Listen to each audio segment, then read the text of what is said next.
Fala, fala, tribo do PEC, seja muito bem-vindo, minha amiga, meu amigo bioenergético. Oi, pessoal, bem-vindos. Estamos de volta para mais uma entrevista aqui com um convidado super especial. Ele já está aqui com a gente. E antes disso, a gente está, estamos gravando este episódio bem quando o coronavírus está se espalhando nesse momento pelo Brasil, pelo mundo todo, e no Brasil acabou de chegar. E a gente está em Floripa nesse momento. A gente iria viajar na semana que vem para São Paulo. E ontem a gente recebeu um e-mail da nossa companhia aérea falando que foi cancelado a passagem.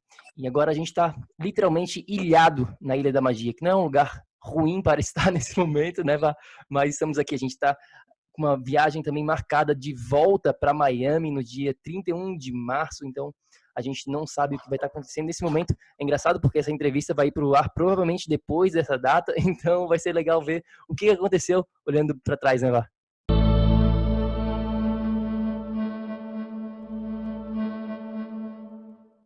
Com certeza, acho que os planos vão naturalmente ser desfeitos, né, sem o nosso controle. A passagem de hoje foi cancelada e eu liguei para a American Airlines, ainda não cancelaram a nossa ida para os Estados Unidos, mas provavelmente isso vai acontecer sim. E ficaremos aqui isolados, ilhados na Ilha da Magia, o que está tudo bem também. Tudo certo, né? Vamos manter positividade, vamos focar na gente, vamos focar no que a gente pode fazer de melhor nesse momento. E eu tenho uma perguntinha antes da gente começar a nossa entrevista aqui para ti, Vá. Deixa eu te perguntar uma coisa. Se eu comer brócolis, que é verde, eu fico verde? Lógico que não. E se eu comer mirtilo, né, que é aquele blueberry, que é aquela plantinha, aquela frutazinha, né, roxinha, meio azulada, assim, eu fico da cor azul? Sua língua vai ficar meio azulada, mas você não. E se eu comer gordura, eu fico gordo? Pois é, depende, vegetal ou animal? Bom, é isso que a gente vai estar falando aqui. Esse vai ser um dos tópicos que a gente vai estar falando com o nosso convidado de hoje, Dr. José Carlos Peixoto. Muito obrigado por estar aqui com a gente, né? A gente estava marcando essa entrevista já há bastante tempo, aguardando. Obrigado, seja bem-vindo. Obrigado, boa noite a todos e a vocês que nos convidaram para essa entrevista. Vamos lá, então, doutor José Carlos, antes de mais nada, a gente sempre gosta de conhecer um pouquinho do background do nosso convidado. Fala um pouquinho, né, quem que é o doutor José. Olá, a ligação deu um corte. Oi, tá escutando? Agora sim, tá ok. Tá, vamos lá. Não fica tranquilo. Tá me ouvindo bem? Tá tudo ok aí? Estamos nos ouvindo, né? Eu tô ouvindo sim. É que se às vezes tem um pouquinho de delay, né, do Zoom, às vezes acontece isso, mas tem que tá tranquilo. Pode ficar tranquilo que eu edito essa parte aqui. Então eu vou voltar para a pergunta. Isso, é que eu não estou te vendo mais, né? Você está te vendo, é só áudio ou é vídeo também? Não, é só áudio. Ah, ótimo, melhor, então tá bom. Tranquilo. Bom. É melhor porque a ligação fica melhor. Claro, lógico, é mais fácil, mas tem razão. Isso. Então tá, eu vou voltar com a pergunta aqui, né? Quem quer falar um pouquinho do background? Então vamos lá, voltando. Então vamos lá para começar essa nossa conversa hoje aqui. Fala pra gente um pouquinho, doutor, do background, né? Quem que é o doutor José Carlos Peixoto? Bem, mais uma vez obrigado pelo convite, né? Na verdade, então, é interessante essa pergunta porque eu comecei a me envolver com alguns estudos na área de pesquisa médica há muito tempo atrás, há mais de 20 anos, meio que sem querer. E eu sou clínico geral, né? Tinha feito uma especialidade em homeopatia no final dos anos 80, mas o trabalho de consultório sempre foi bastante eclético, porque a gente acaba atendendo pessoas de todos os tipos, né? De certa forma, essa apresentação com a clínica e uma terapêutica homeopática, no primeiro momento, foi bem proveitosa, porque a gente acaba lidando com uma série de desafios médicos de praticamente todos os tipos, né? A gente tem que levar em conta que final dos anos 80, início dos anos 90, poderia ir num consultório pessoas com quadros bem complexos e que já tinham ido a vários outros médicos, né? E isso trazia para nós uma informação médica muito interessante do que já tinha sido feito, que não tinha dado certo e tal. Mas, ao longo do tempo, eu sempre tive muito interesse na área de tópicos ligados à ecologia, a cuidados alimentares, poluição ambiental, etc., né? E no final dos anos 90, eu entrei em contato com uma pessoa que virou meu amigo mais tarde, que é um agrônomo e também ecologista, que nos apresentou numa reunião, um debate, na verdade. Ele ia fazer uma apresentação num vídeo sobre temas de interferência da poluição ambiental na parte hormonal, tá?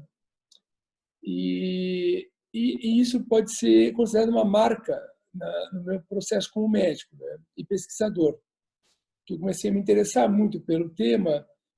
Talvez vocês conheçam, tem a ver com a questão de como a poluição ambiental tem ação hormonal.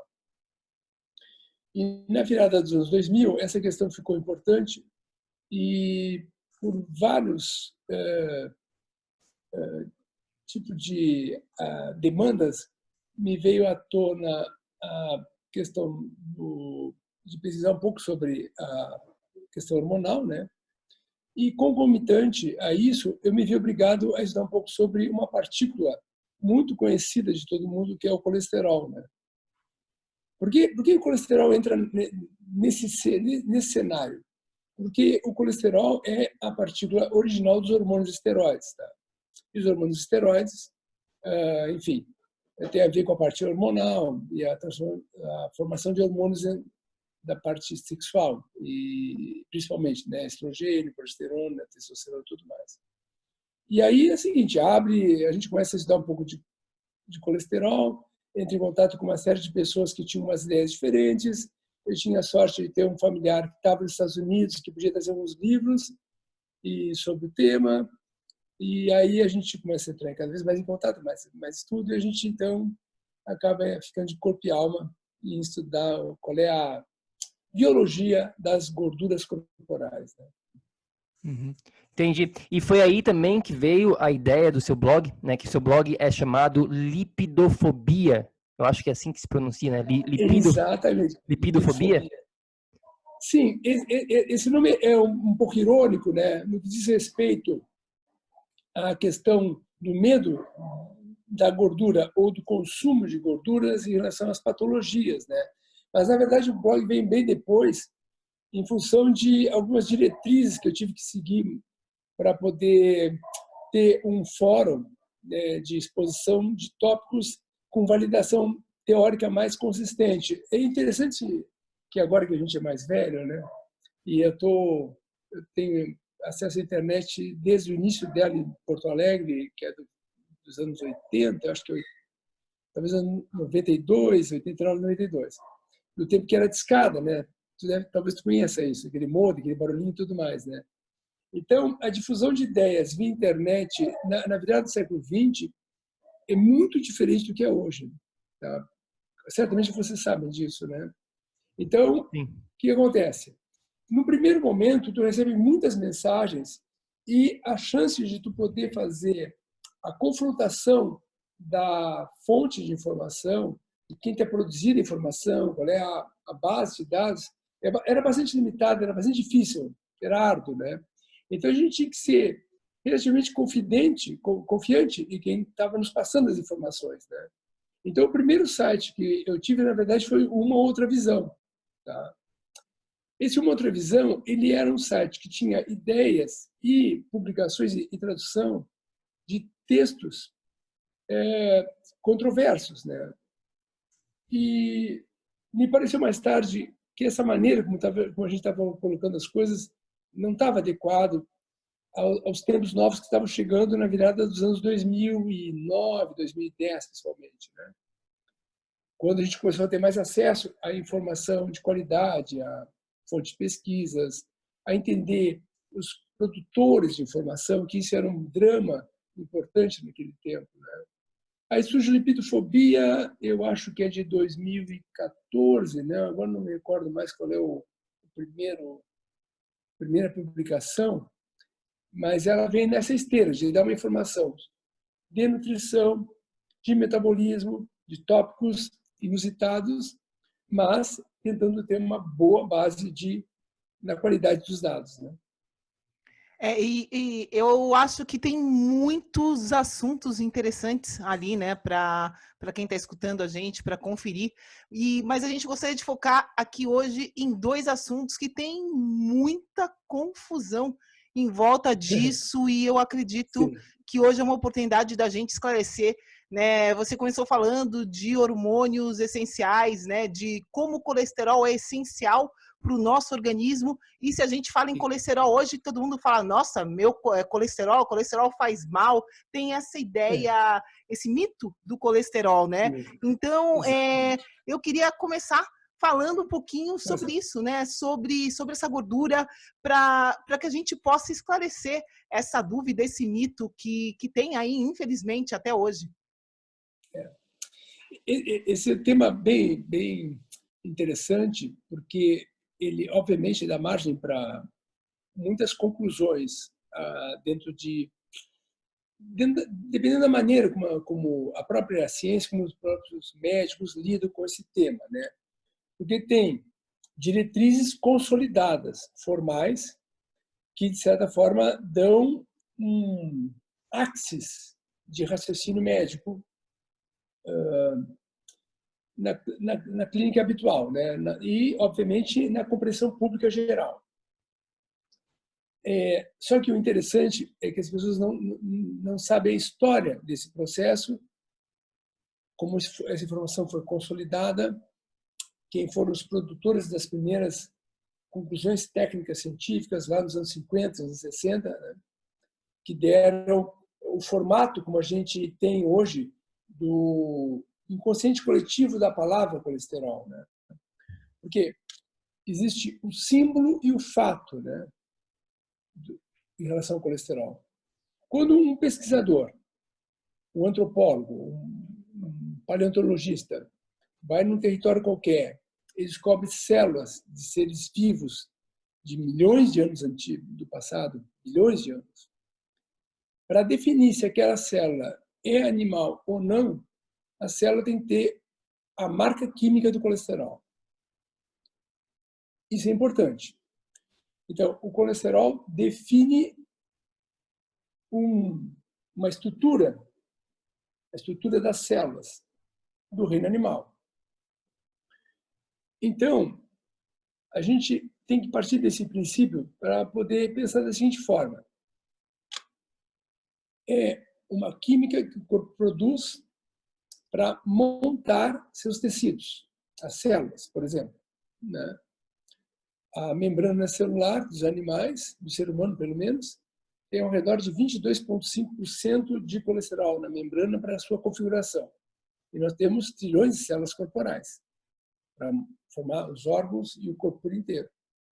Imagina o seguinte, é como se fosse os tijolos de uma casa, né? A gente pode imaginar, sem tijolos não há uma casa, em princípio, né?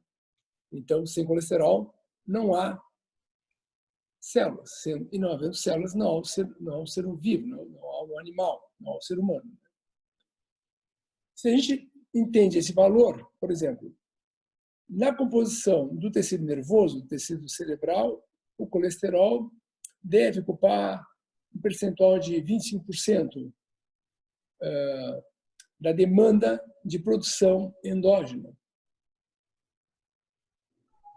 Quando as taxas de colesterol estão elevadas frente ao número que a gente chama de taxa ideal, cabe a pergunta, né? Da onde vem esse colesterol? Quem produz o colesterol? O colesterol é produzido pelo fígado. A produção do colesterol pelo fígado é uma demanda, é uma exigência das percepções que o organismo tem das suas necessidades. Então, seria muito oportuno, quando alguém pensa simplesmente nisso, o colesterol elevado, uma boa pergunta seria: Por que ele está elevado? Quem é que está fazendo o fígado deixar ele em taxas além daquelas que a gente imagina serem as normais? Certo. Doutor, eu queria dar um passinho atrás aqui e falar Pois não. em termos práticos, assim, né, para o nosso amigo bioenergético aqui que não conhece, não está muito familiarizado com, Sim. né, o colesterol em si, né? O que é esse colesterol, assim, de uma maneira bem simples para a gente entender e por que ele realmente ele é importante para a nossa saúde? Bem, então, o colesterol é uma molécula de 27 carbonos que participa da membrana fluida dos animais. A célula dos animais, ela é um órgão dinâmico, né? E para esse dinamismo, ele tem uma membrana lipossolúvel, né? Liproteica, desculpe. Essa membrana liproteica, ela tem que manejar a entrada e saída de líquidos, íons e outras substâncias do território celular para o território extracelular, né? Então, essa configuração do jeito como a gente funciona como espécie, né, depende dessa fluidez celular, da membrana celular. E isso é obtido pelo colesterol. Nas plantas, por exemplo, tem a membrana de celulose, que dá um formato mais ou menos estático do tecido vegetal, né? Isso é uma diferença importante. Então, o manejo das trocas osmóticas, de troca de substâncias químicas valiosas para a célula, depende desse elemento, né, da membrana celular. Por outro lado, né, o colesterol, então, é uma parte super importante da composição neurológica, né? E o colesterol é a alma dos esteroides. Aliás, foi por isso que eu me interessei muito pelo tema logo lá no início, há uns 20 anos atrás. Quando tu fala de esteroide, a gente está falando de quê? De testosterona, de estradiol, de corticoides, que são os hormônios ligados ao estresse, né? Da progesterona, que é o hormônio ligado à capacidade gravídica, né? A aldosterona, que controla também, junto aos rins, a saída de minerais, né? Então, de certa forma, a gente pode dizer o seguinte: os esteroides garantem a sobrevivência da espécie humana, né? Porque gerencia a reprodução. E também a altivez. A testosterona dá também, para os seres humanos, para o homem especial, né? Capacidade de luta, de caça, de sobrevivência, de proteção da espécie, né? Então, antropologicamente, a gente pode dizer que os esteroides são uma marca relevante da nossa capacidade de sobrevivência além do individual, né? E essas taxas hormonais, elas variam por vários motivos ao longo da vida, pela idade, pela alimentação, por estresse, por uma série de demandas, né?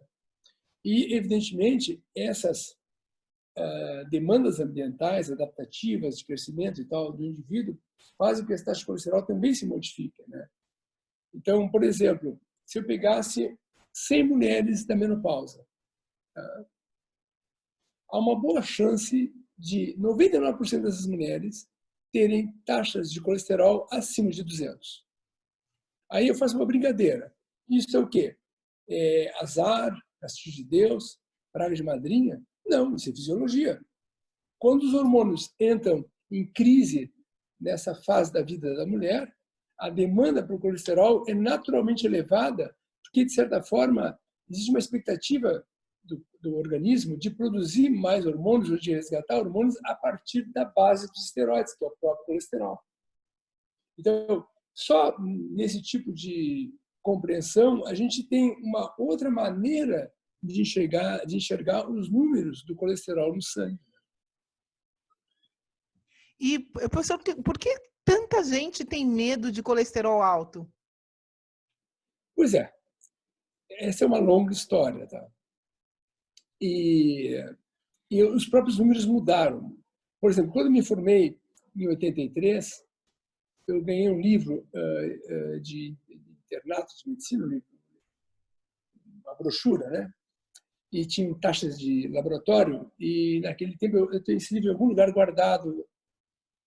A taxa de colesterol normal aceitável na época era 300.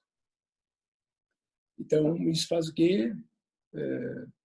30 e poucos anos, né? 39 anos, eu acho. Bom, e as taxas agora são 200. Tá? Existe nessa história um aspecto importante que é um sujeito chamado Ansel Keys, que é um médico pesquisador americano, que nos anos 50 tentou entender a causa do aumento de doenças cardíacas na população americana. E ele fez algumas pesquisas epidemiológicas e estabeleceu uma relação entre taxa de colesterol e risco cardíaco, consumo de gordura saturada e risco cardíaco, chamada de pesquisa de 7 países, basicamente, bastante conhecida no nosso meio, né? E estipulou que o problema era o colesterol mais elevado e o consumo de gordura saturada. Isso foi ganhando corpo ao longo do tempo, até virem ao mercado, bem mais tarde, medicações que poderiam reduzir o colesterol, que são as estatinas, né? E isso vinha ao encontro de um cenário interessante, que é as placas de obstrução das artérias do coração, as coronárias, né? Efetivamente tinham moléculas de colesterol, partículas de colesterol, entre outros componentes.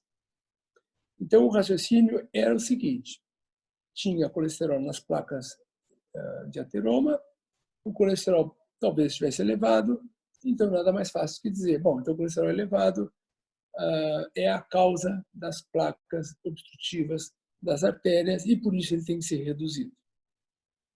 Esse conhecimento foi construído arduamente e ferrenhamente até que ficou consolidado entre os anos 90, eu acredito, né? E o surgimento de medicamentos que pudessem baixar a taxa de colesterol vinha a calhar e acaba, de certa forma, revigorando a reflexão inicial. Então, o colesterol elevado pode ser reduzido, o colesterol elevado está nas placas de ateroma, então nós temos que baixar o colesterol, custe que custar. Né? Curioso é o seguinte, já no século XIX, havia uma discussão sobre a doença coronariana, que não era exatamente uma coisa muito comum entre dois patologistas europeus, e um deles, que era o Virchow, que é muito famoso, ele dizia que o problema era uma inflamação, século XIX, né? E esse tema meio que ficou esquecido da média do raciocínio médico, especialmente na segunda metade, no pós-guerra, né? E isso veio de novo à tona no final dos anos 90, né? Quando a ideia da inflamação ativa da membrana interna dos vasos ser um catalisador de equipamento corporal para poder suplantá-la. Então, tem uma agressão no endotélio, essa agressão obriga o corpo a instruir agentes reparadores. Alguns pensadores entendem que todas as cicatrizes vão requisitar colesterol em maior ou menor quantidade, por causa que ele é reparador, ele monta células e tecidos também, né? Além de cálcio, fibrina, células brancas e etc. Né? Então, o processo inflamatório agrega esses componentes e montam a placa de ateroma, que é a placa que vai obstruir uma coronária, por exemplo. E, em contrapartida, uma outra linha mais cética dizia que o colesterol entrava no endotélio quase que passivamente, quase que sem motivação alguma, para ele, per si, promover o processo obstrutivo. Hoje a gente tem uma ideia um pouco mais... a gente não, uma parte do conhecimento médico tem uma inclinação de estar mais afeita a valorizar o processo dinâmico inflamatório que é causado por múltiplos fatores, e a gente até pode discuti-los daqui para frente, né? Tá bom, então, basicamente, né, o que a gente conversou aqui até agora, então a gente entende que este colesterol, na verdade, ele é super importante para a nossa saúde, né, para a produção de vários hormônios. Todo mundo sabe que os hormônios são bem importantes, né? A gente vê a vida através das lentes dos hormônios, a gente costuma falar isso aqui dentro do PEC. E a gente também já entende um pouquinho de como que foi criado, digamos assim, não sei se poderia falar de mito, né? Quase que um mito do colesterol sendo este vilão pelo famoso Ancient Keys, né? Nos Estados Unidos a gente conhece bem o Ancient Keys, aqui no Brasil a grande, né, maioria da população não sabe quem é o Ancient Keys, mas a gente vai falar mais, né, sobre essa parte do colesterol, dos remédios, da estatina, né, dos exames, mas eu queria perguntar um pouquinho antes aqui sobre essa associação, né, que as pessoas também fazem. Tô com colesterol alto, ataque cardíaco, né, problemas do coração. Existe alguma associação? Como é que funciona essa parte entre colesterol e ataque cardíaco, doutor? Esse é um tema um pouco sofisticado, vamos ver se a gente consegue ser um pouco objetivo. E, assim, ó, a gente poderia entender da seguinte forma.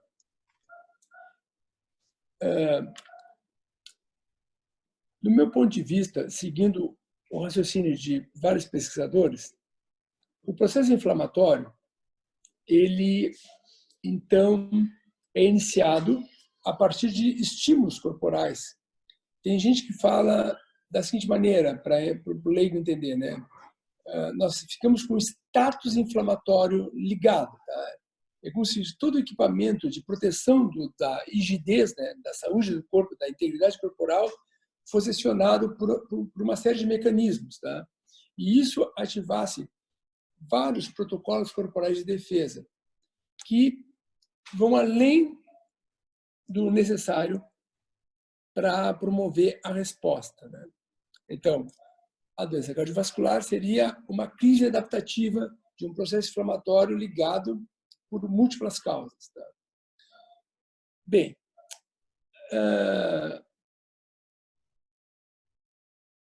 muitas pessoas já perceberam que, especialmente no universo feminino, que a taxa de colesterol nem sempre está associada diretamente ao ataque cardíaco.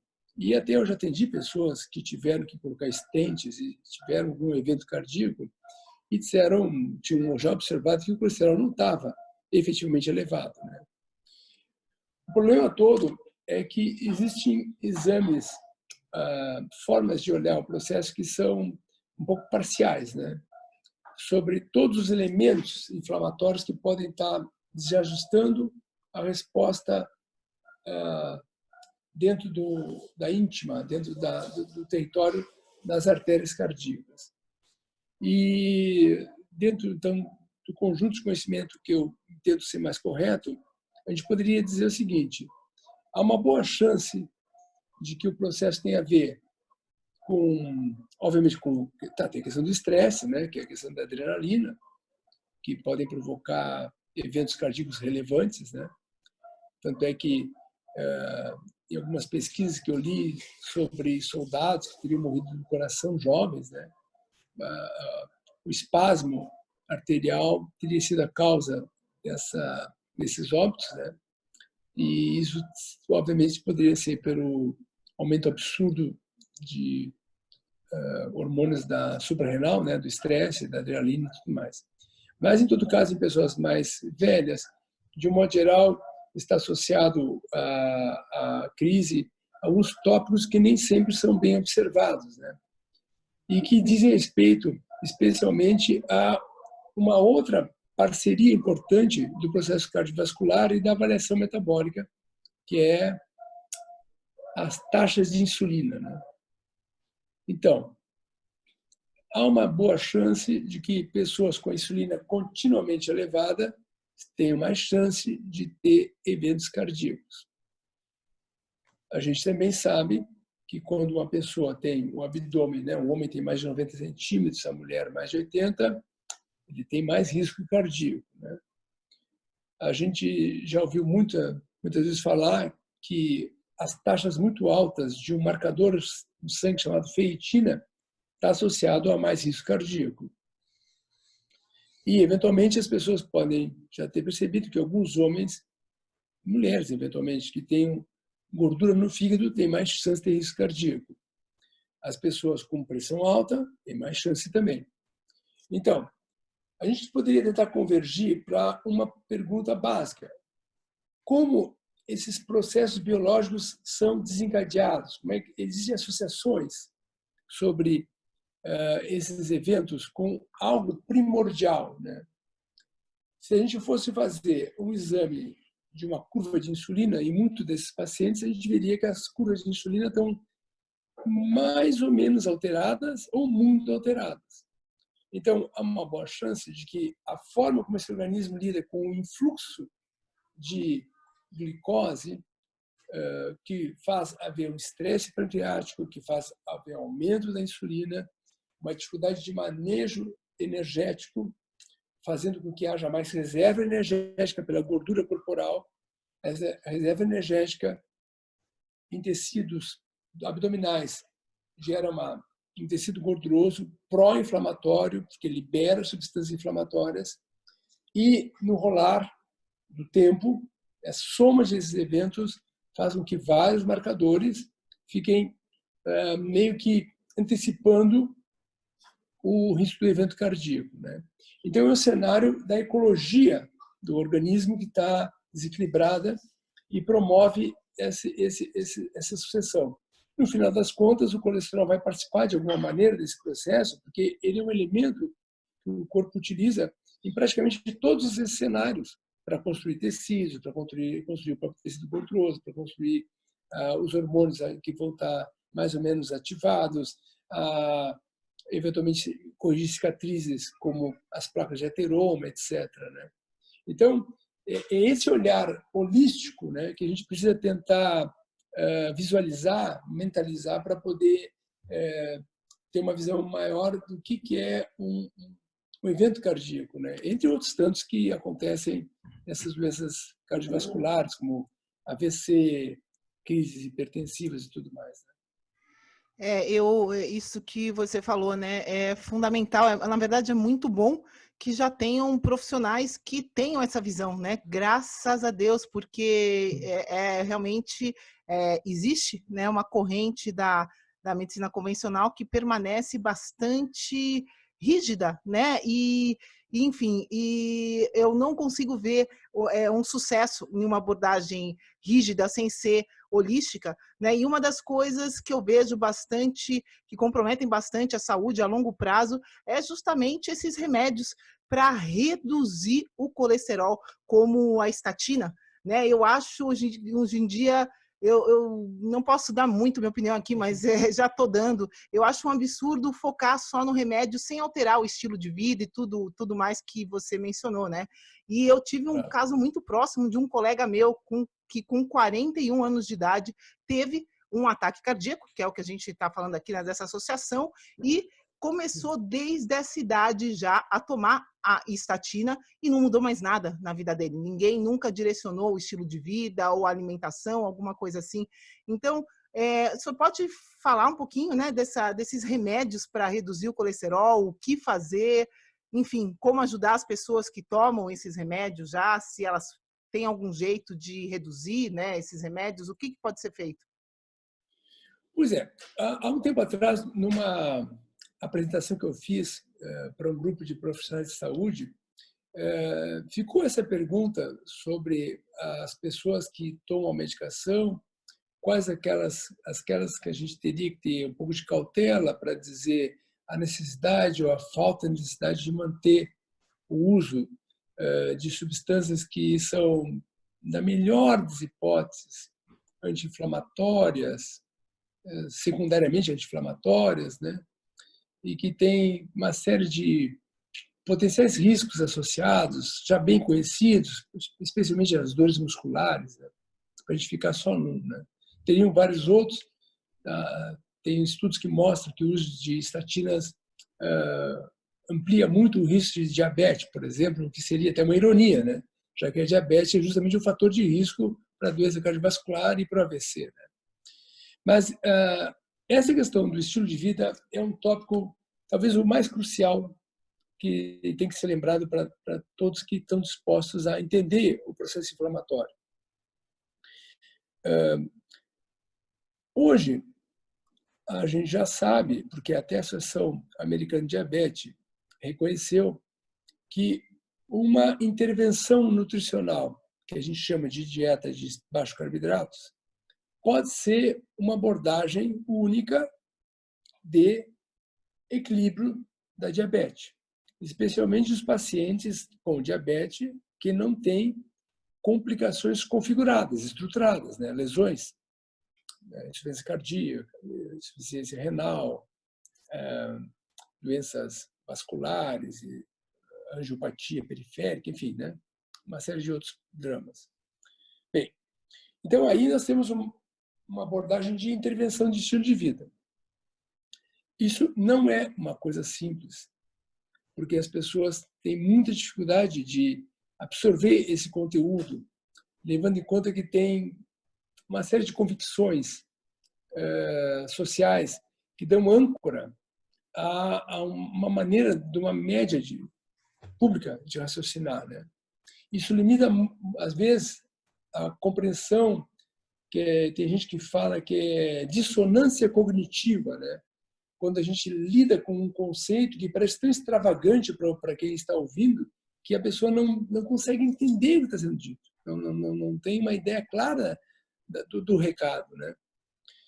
Então, assim, por exemplo, eu tenho um familiar que tem diabetes desde os 50 e poucos anos e ele me contou, eu acredito que seja verdade, que quando ele foi no médico que descobriu a diabetes dele, o médico disse: bem, como o senhor está bem de vida, né, tem a noção bem construída, tem o seu jeito de viver, o seu jeito de se alimentar e tal, o senhor está com diabetes, eu acho que não vale a pena dizer para o senhor mudar muito a sua alimentação, então eu vou lhe dar remédio. Bom, um médico honesto, né? Mas, evidentemente, ele deixou nas entrelinhas que poderia haver outras abordagens que exigiriam que essa pessoa mudasse seu jeito de viver. É um pouco irônico isso, porque, em tese, a gente, como médico, tem que instruir os indivíduos a terem comportamentos que gerem saúde. E substituir o comportamento que gera saúde apenas pelo uso de medicação não me parece que seja uma ideia razoável, mas ela é prática, ela é aparentemente rápida. E, mais do que isso, não obriga as pessoas a pensarem a respeito. Esse é um tópico, talvez filosoficamente, um pouco mais árduo, né? Instruir as pessoas a raciocinarem sobre seu jeito de viver é uma tarefa complicada, sabe? E, enfim, esse deve ser um obstáculo importante. Efetivamente, é mais fácil para os médicos pensarem em medicação do que terem que gastar um bom tempo da consulta explicando por que elas têm que trocar a alimentação para terem resultados. Eu acho que, de certa forma, o raciocínio mais singelo, meio causa e efeito, tipo, o colesterol dá ataque cardíaco, e tomando remédio para o colesterol, a pessoa não vai ter mais ataque, depois de já ter tido muitas vezes, né? No imaginário da população é uma excelente solução. Por quê? Porque a pessoa não precisa fazer muito mais do que isso. Talvez vá ouvir uma palavra simples. O senhor precisa perder peso. Ah, muito bem. A segunda frase deveria ser: eu vou dizer como. Mas o médico para. O senhor precisa perder peso. E o paciente sai do consultório. O que eu faço, né? Perder peso. Muito bem. Eu gostei de perder peso, né? Digamos o caso. Esse Todo senhor mundo. com certeza deveria, né? Só que para por aí, entendeu? É Sim. estranho isso, sabe? Sim. Não, a gente entende completamente, né? Tudo que a gente faz aqui dentro do PEC é voltado para o comportamento, né? Para a mudança de comportamento. A gente sabe que mudar, né? Para um ser humano mudar realmente é a coisa mais difícil na vida, né? Então, por isso que a gente gosta de um approach mais a longo prazo, né? Não do dia para a noite, porque a gente sabe exatamente o que o doutor acabou de falar. Apenas falar, você precisa emagrecer, isso aí não adianta e as pessoas voltam para os mesmos padrões no dia seguinte, né? E eu queria, para a gente finalizar essa conversa aqui sobre colesterol, para a gente prosseguir para o nosso próximo tópico aqui, doutor, eu queria, só para finalizar assim, né, para quem está querendo agora, já tem uma noção muito melhor sobre esse assunto do colesterol e de repente ele ainda está na dúvida assim, e quais exames que eu peço sobre o colesterol? É válido ou não pedir exames? Isso vai dar alguma referência? Temos que pedir exames que vão além? Ou apenas o colesterol total é suficiente? Né? Eu sei que existem vários tipos de exame para o colesterol, não é só o total. Enfim, tem o HDL, o LDL, tem small particles, tem um monte de coisa, né? Então, fala um pouquinho sobre essa parte dos exames, né? Para quem está ouvindo agora ficar com um pouco mais de clareza nessa parte. Olha, Bruno, é o seguinte, tá? Tem algumas questões sobre os exames, que é a dinâmica dos exames disponíveis nos laboratórios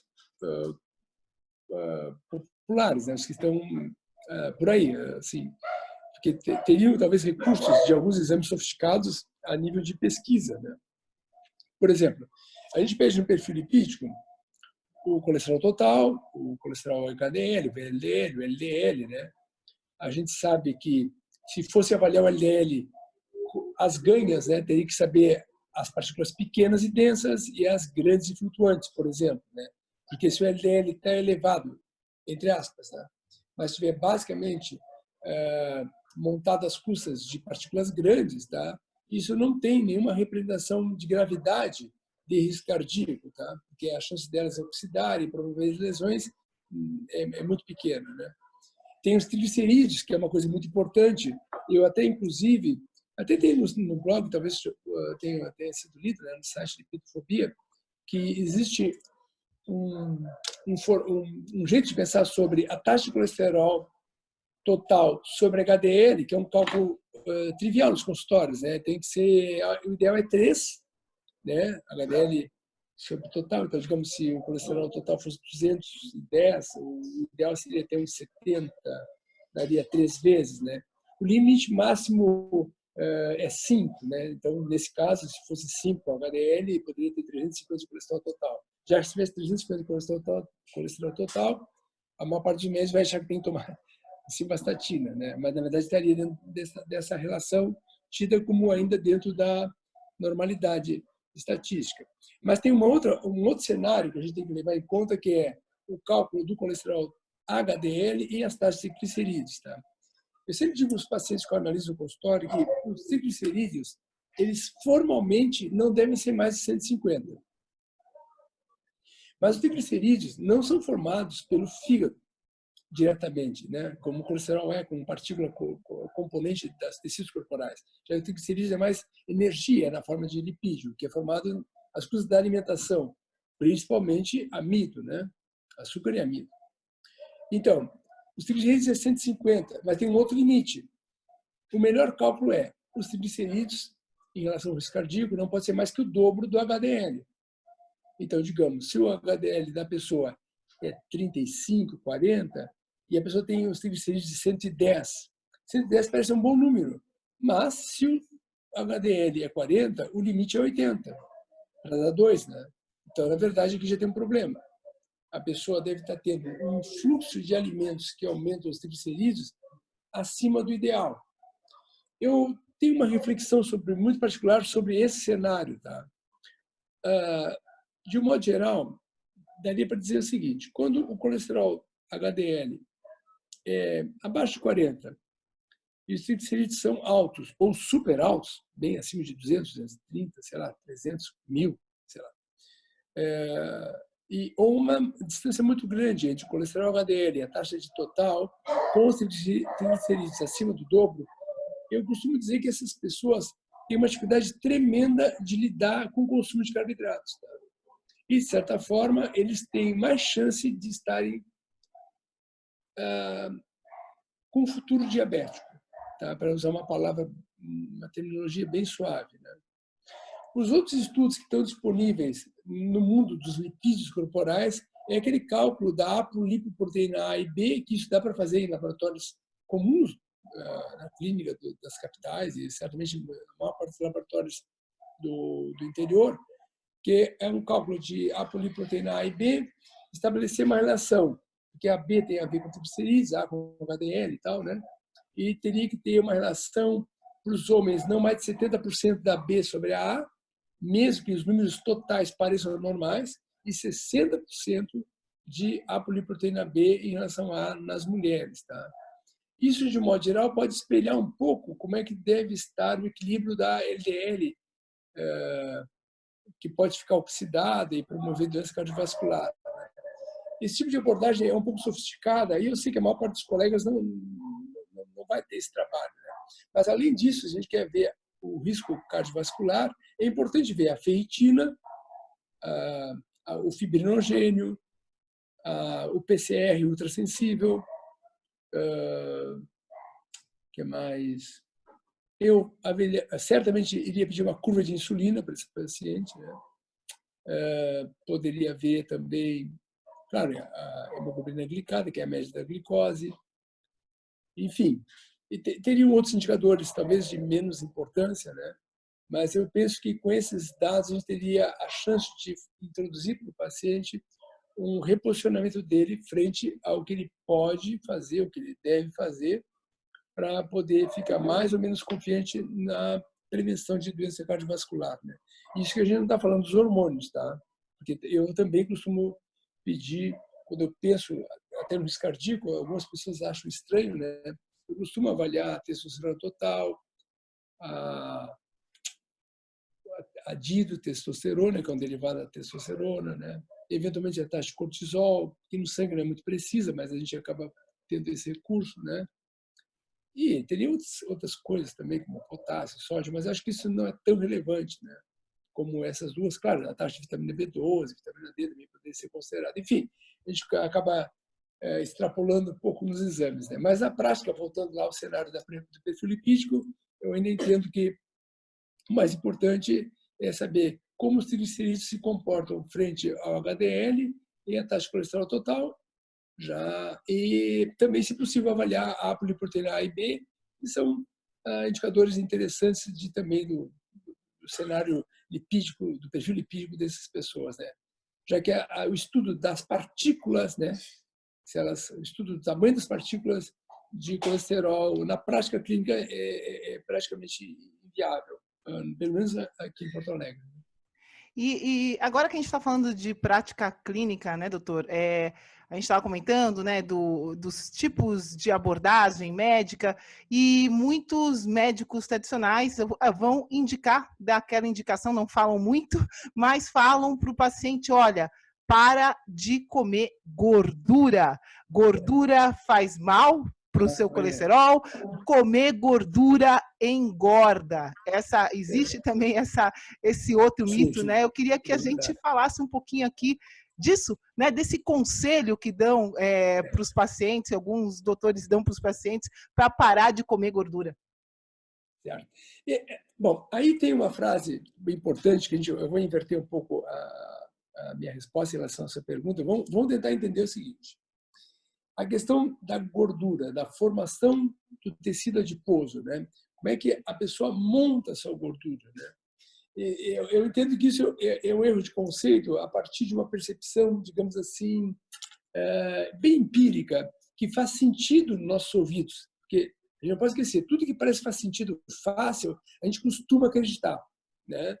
Porque a gente tende a ter um raciocínio mais simplificado. O mundo é muito confuso, tem muitas informações. Se alguém der uma informação que pareça fazer sentido, então a gente provavelmente vai ficar mais confiante de que ele deve ser verdadeiro, né? Essa é terrível, que tem a ver com a questão das associações com as relações causais, que é um tópico nos nossos grupos, né, de discussão sempre levantado. Então, vejam só, um exemplo até, né? Por exemplo, em relação ao câncer de mama. Tá? O câncer de mama é bem interessante porque tem a ver com esse tema da gordura, né? Volta e meia, desculpe pelos meus cachorros, tá? Volta e meia, aparece na mídia nos outubro rosas, né, que as mulheres com sobrepeso têm mais chance de ter câncer de mama. Efetivamente, isso é um dado estatístico relevante, né? Talvez tenha mais que o dobro de chance de terem câncer de mama, né? E, em função disso, na primeira vez que eu vi essa notícia, numa reportagem do jornal local, né, se disse, não, então, que se a pessoa tem mais chance de ter câncer de mama porque come mais gordura, então ela não deve comer gordura. Muito bem. A gordura no corpo, ela é uma reserva de energia. Nós temos que pensar nisso em primeiro momento, né? Então, na gestão energética dos seres humanos, a gente ganhou a habilidade de reservar a energia como tecido gorduroso. E esse processo ele é gerenciado por um hormônio que é a insulina. Basicamente a insulina, tá? Tem outros químicos envolvidos, mas na prática a insulina é mais importante. Então a insulina ela tem um papel de gerenciar a energia de que forma, né? Ela pega a glicose e bota nos músculos, cérebro e outros tecidos para fornecer energia celular e na medida que não há necessidade de mais energia, todo excedente não vai ser desperdiçado, vai virar reserva energética que a gente chama de tecido gorduroso. Então, a construção do tecido gorduroso é basicamente feita pelo mesmo gerente que coloca a energia celular ou vai guardar para um tempo posterior no tecido gorduroso, né? E da mesma, então, e a insulina, antes de continuar, a insulina faz isso de que forma? A partir da glicose disponível, né? Porque a glicose, em última análise, é uma poderosa fonte de energia celular, todo mundo sabe disso.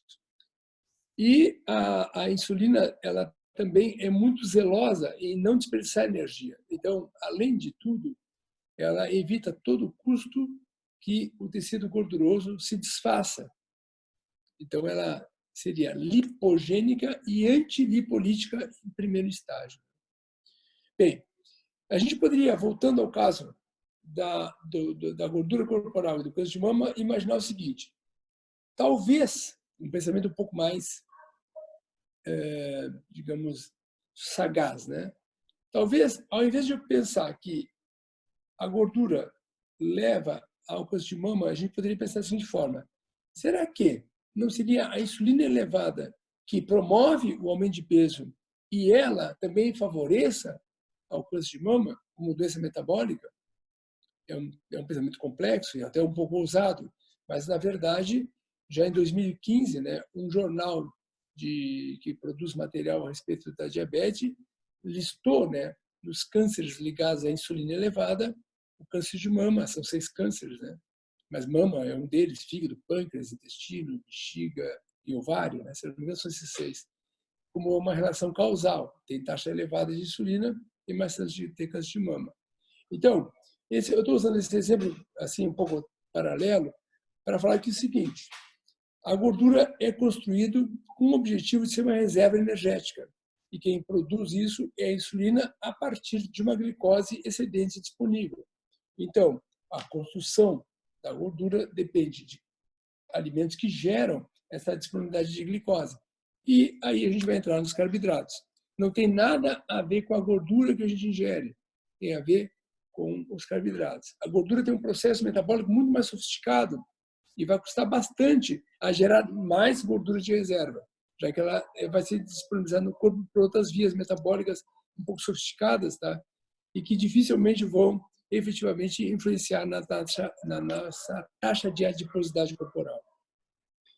Sim, perfeito. A gente vai falar mais sobre, né, essa parte de ganho de peso corporal, eu acho aqui, mas eu queria falar também sobre a gordura saturada, né? Quantas vezes eu já fui num rodízio de carne, ou então, né, já fizemos algum churrasco com os amigos ou com pessoas conhecidas, né? E as pessoas, nossa, olha essa gordura saturada, doença, ataque cardíaco na hora, né? Tem toda essa relação, até tem um movimento muito grande hoje em dia, né, das pessoas que deixam de comer carne por causa da gordura saturada, viram veganos ou vegetarianos, enfim, tem toda essa, né, essa visão, essa associação da gordura saturada sendo um verdadeiro vilão para a nossa saúde.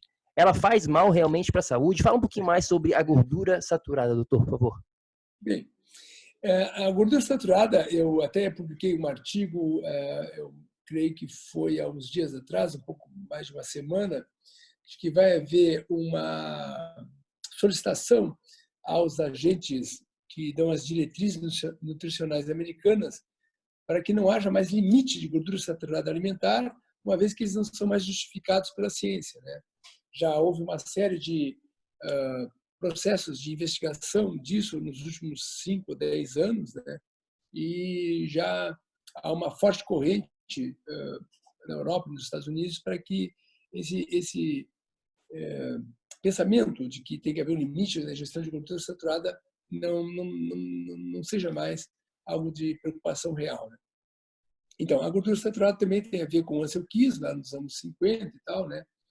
É uma percepção complicada e a gente teria que entender isso sobre vários vieses, embora a gente não seja advogado de nenhuma teoria conspiratória aqui, né? A gente tem que tentar entender isso de uma forma um pouco mais ousada e, ao mesmo tempo, pensar o que aconteceu nesses anos que levou o conceito da gordura saturada a ser o vilão. Ele havia relacionado, o Ansel Keys, a quantidade de gordura saturada ingerida média com uma associação quase linear, né, quase direta, de aumento de risco cardiovascular. Tem um livro chamado Mitos do Colesterol, por sinal, existe, de fato, um livro chamado Colesterol Myths, Myths of Colesterol, do Franz Koff, né, que é o médico europeu, né, dinamarquês, se não me engano. E ele comenta sobre esses estudos e ele comenta vários tópicos que ficaram à margem do que foi levantado na época pelo pesquisador, que deu um viés de pesquisa, né? Já que ele apontou que, na verdade, haviam mais dados que poderiam ir para aquele gráfico sobre o consumo de gordura saturada, já havia dados estatísticos razoáveis para que a gente montasse um gráfico mais abrangente, com mais países, né? Para mostrar que, de fato, a relação estatística que o Ansel Keys tentou provar ser quase que linear, assim, né? Quanto mais gordura, mais doença cardiovascular, e ponto final, quase uma linha reta, algo muito raro em biologia, né? E, de fato, quando o Franz Koff coloca todos os dados juntos, o gráfico fica bastante anárquico, tá? Então a gente não vai perceber essa relação direta entre o consumo de gordura saturada e a doença cardiovascular.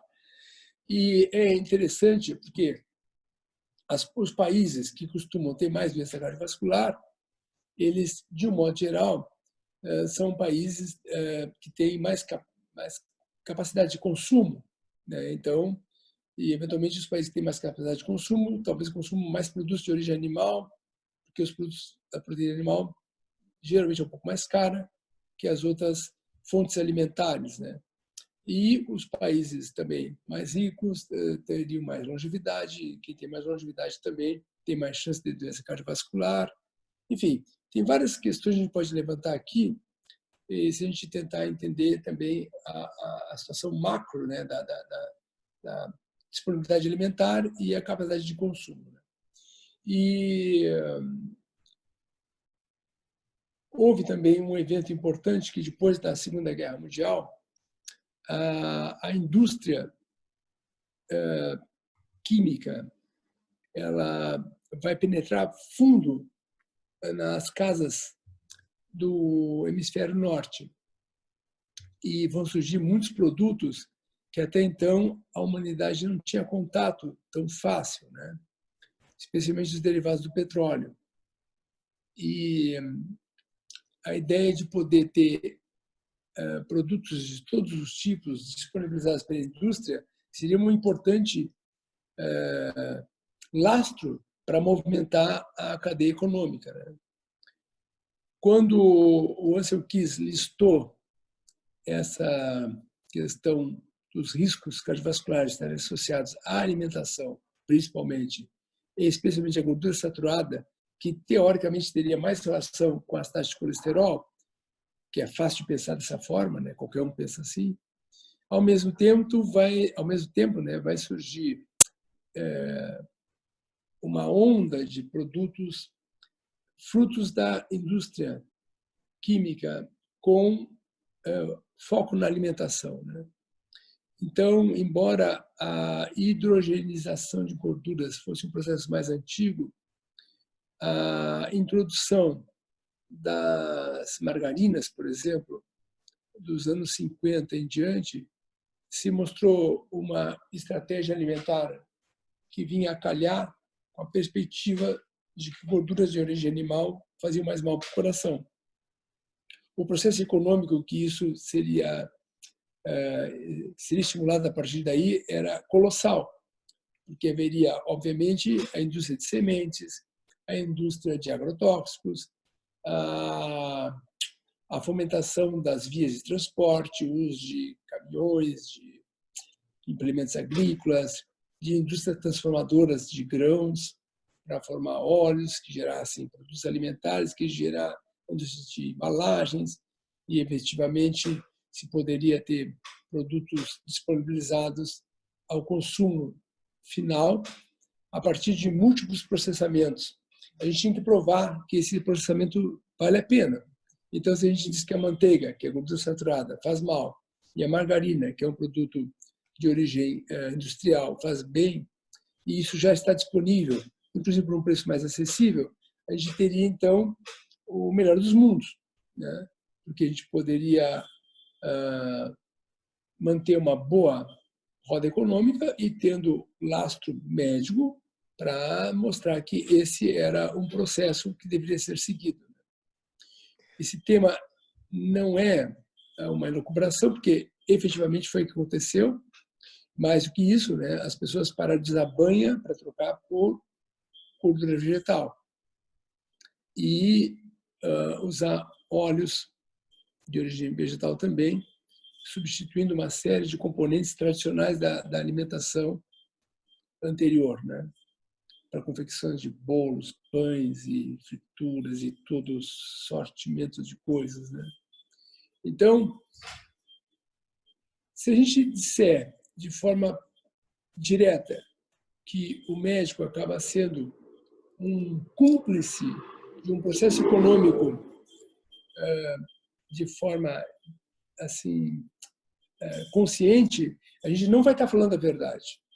Houve uma construção múltipla de conceitos que, de certa forma, geraram uma nova maneira de múltiplos consumidores interagirem, tendo como uma validação uma ideia aparentemente sensata de que a gordura saturada aumenta o colesterol e vai entupir as artérias.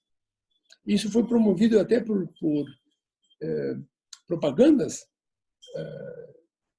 nos Estados Unidos, né, onde a pessoa via na televisão um indivíduo pegando a gordura que estava na geladeira, dura, né, ou quase dura, deixando no ambiente e botando na pia, né, e travando o cano de esgoto, né, o cano de saída da água da pia. Ele pegava aquele cano, mostrava na televisão, mostrava a gordura toda acumulada dentro do cano da pia e mostrando para o consumidor americano por que ele deveria abrir mão da gordura saturada, porque ela ficava dura, entupindo os vasos.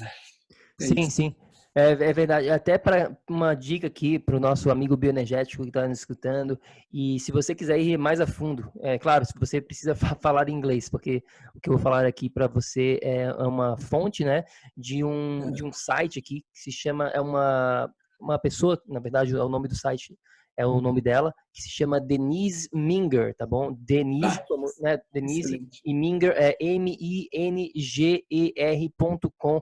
Ela tem uns blogs muito legais, ela tem uns bem completos sobre isso que a gente está falando aqui, sobre essa parte da doença do coração, calorias vindo da gordura, doença saturada, do Ansel Keys, ela explica muito bem toda essa parte também, né? E claro, com certeza no blog do doutor também com certeza tem conteúdo sobre isso também, né? Então fica a dica. Ela é excelente, eu gosto muito dela, conheci o trabalho dela muitos anos atrás, acho uma pessoa fenomenal, uma pensadora, né?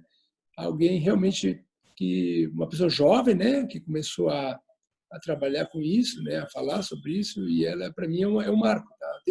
Claro, ela é um marco importante. Tem muitas pessoas que são muito importantes nesse cenário, mas ela com certeza é muito importante.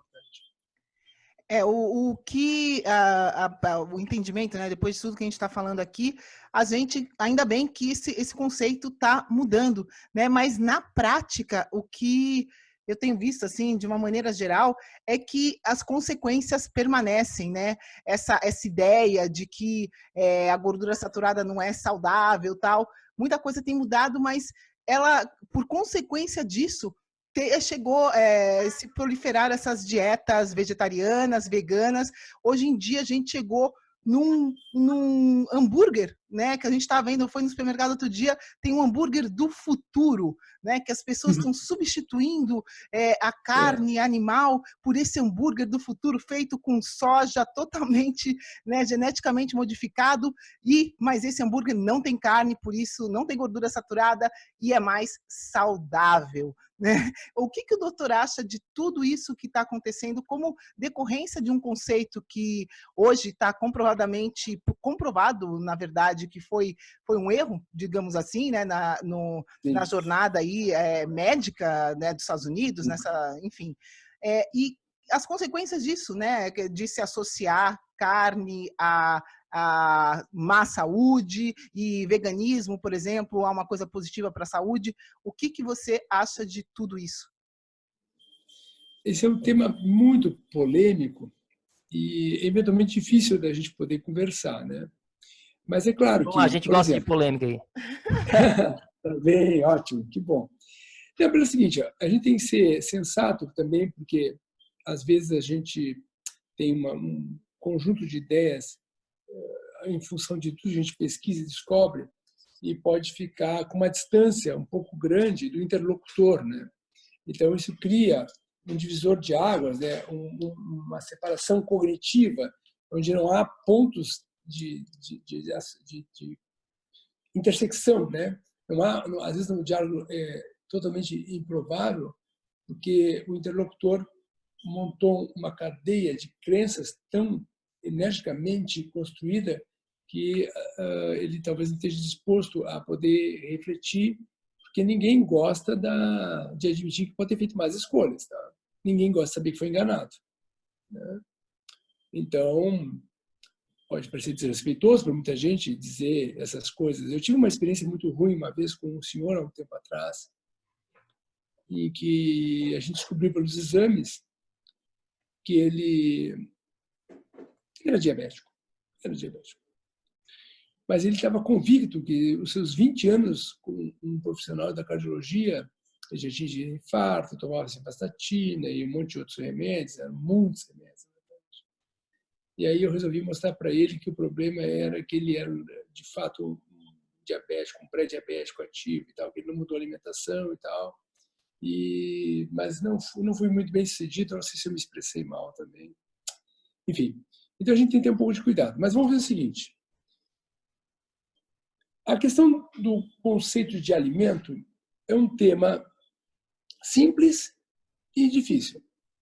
Por quê? As pessoas têm a fantasia da liberdade alimentar. O que é a fantasia da liberdade alimentar? Se tu mora em Florianópolis, por exemplo, tá? Tem um monte de mercado, tem uma rede de mercado bem legal aí, tem um monte de lanchonetes, tem um mercado, enfim, tem um monte de opções. Então, nesse tipo de ambiente, fica fácil para a pessoa imaginar que ela pode comer o que ela bem quiser. E se ela quer usar a liberdade dela para isso, ninguém deveria ser um obstáculo. eu como o que eu bem entender, ponto final. Eu tenho que ser livre para poder comer o que eu bem quiser. Só que, na verdade, em ambientes naturais, não há esse tipo de possibilidade. Ou a pessoa consome o que o meio natural lhe oferece, ou ela morre. Então, se eu tiver a sorte ou o azar de estar viajando de avião, todo mundo morre, eu caio no Polo Norte, vou ser abraçado por uma tribo de Inuits, e eles só comem alimentos de origem animal, 100% praticamente, e eu era vegano até então, e me deu a oportunidade. Olha, aqui a comida é essa. Ou você come, ou você morre. Então, os ambientes naturais não têm essa ideia de que eu possa fazer grandes escolhas. Por exemplo, em que lugar da natureza, ambientes primários, né, um indivíduo poderia ter a chance de comer frutas, a fruta que bem quisesse, todos os dias do mês, todos os meses do ano? Ora, não existe isso.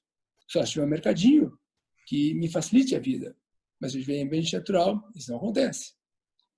Então, se a gente pensa em comida de verdade, digamos que a pessoa seja afeita a ter uma boa saúde. Então, vou comer comida de verdade. Eu acho bem improvável que os hambúrgueres de origem vegetal, em qualquer raciocínio, por mais elástico que seja, por mais mágico que a pessoa seja em fazer raciocínios, eu duvido que ele consiga botar esse tipo de produto como um alimento de verdade. Ele é, na verdade, um ultraprocessado. Eu até tinha colocado no nosso site, né, que o Dr. Ansel Malhotra fez um levantamento dos 10 fast foods que têm mais chance de dar risco cardíaco, e os 7 primeiros são todos à base de hambúrgueres de origem vegetal, que são, na verdade, alimentos ultraprocessados. Então, essa transferência de usar alimentos processados com rótulos de saudável é um golpe de marketing, né? Primeiro golpe de marketing, usando uma boa vontade, pessoas que acreditam, caíram nessa história de achar que o alimento tem que ser X ou Y por causa da gordura saturada, etc. Né?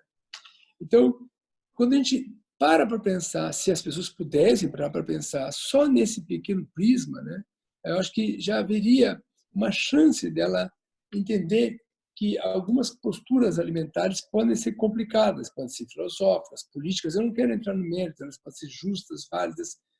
Tudo bem, não há problema. Só que o fato real é que a comida de verdade, em ambientes primários, são ofertas naturais de adaptação ou simplesmente a morte. Esse é o ponto primeiro do nosso raciocínio. Muito bom. Muito bom. Nunca vi ninguém explicar dessa maneira. Adorei. Vou começar a usar aqui nos nossos conteúdos essa associação, essa maneira, né, de comunicar esse pensamento. Doutor, a gente podia ficar, né, conversando aqui por mais, por horas e horas, mas a gente está chegando ao fim da nossa conversa, nosso bate-papo hoje aqui. E eu queria, né, a última pergunta aqui, penúltima, na verdade, perguntar um pouquinho, né, se pudesse deixar uma mensagem final aqui para o nosso amigo bioenergético que está nos escutando nesse momento, que queira, né, ter mais energia, quer ter mais disposição, quer ter melhor performance cognitiva, quer, né, ter essa saúde, quer se tornar, a gente chama aqui de um verdadeiro milionário energético, né? Qual que seria a mensagem final, uma frase, um pensamento, ou, né, uma mensagem de uma maneira geral aqui? Olha, é tão difícil a gente poder fazer um resumo quando os conhecimentos são muito amplos, né? Mas eu entendo o seguinte, né? Tem uma história que eu até...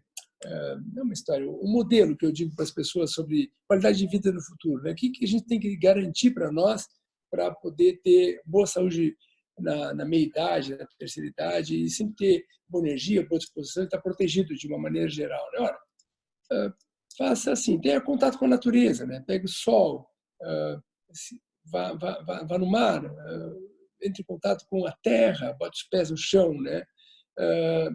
Tenha uma higiene do sono, faça todos os procedimentos possíveis para ter um bom sono, relaxe, medite, enfim, né? Tenha contato, interaja com seus ciclos de amizades, tenha uma boa vida afetiva, né? Que faça boas escolhas alimentares com alimentos de verdade, alimentos reais, né? alimentos que não sejam muito processados e tal, que de preferência não tenham agrotóxicos, né? E que se mantenham ativos, né? Não precisa ser uma pessoa que faça academia ou que faça maratona, mas que fique ativo, né? Que caminhe, que se levante a todo momento, que seja uma pessoa que utilize o corpo, o potencial do corpo de poder utilizar suas articulações, né? De pular, brincar, saltar, de rir. Eu entendo que essas coisas bem simples assim fazem uma brutal diferença ao longo do tempo, né?